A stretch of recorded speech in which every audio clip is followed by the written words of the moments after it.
This is a RIGOL brand new oscilloscope. There are a lot of buttons, bells, and whistles on this sucker. So let's fire her up.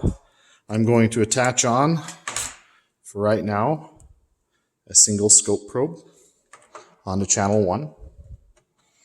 So this guy is firing up. And what we're going to do is we have 4 possible input channels, and this just reads. So channel 1 is already there going, okay?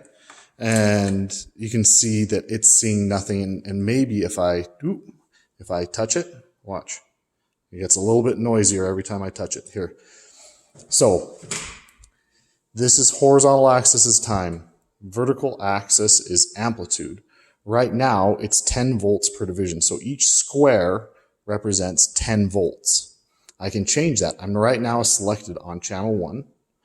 And if I crank it to the right, you can see this number is changing. Now it's 1 volt per square. Okay. And if I noise it, it gets really noisy when I touch it. So we just amplified what we could see there. So, and then we can switch to a channel 2. There's nothing plugged into channel 2, but I can still change its setting right here. Right now it's on 10 millivolts, which is really small. And I can change it the opposite way too. So we can go to 100 volts, which is ridiculous. But 20 volts, 10 volts. Okay, so that's the basic setup. So with this set of buttons, we can change the vertical axes.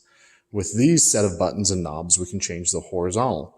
Right now on the horizontal, it says that each square is 500 microseconds. Okay, and so we can move this sucker this way, and now it's 100 milliseconds per square. We can't see anything right now, so it looks rather boring. But these are the basic things to be able to control horizontal and width. We have our channel 1, which is there. You have to be a little bit patient with these. And that's the basic idea of the scope.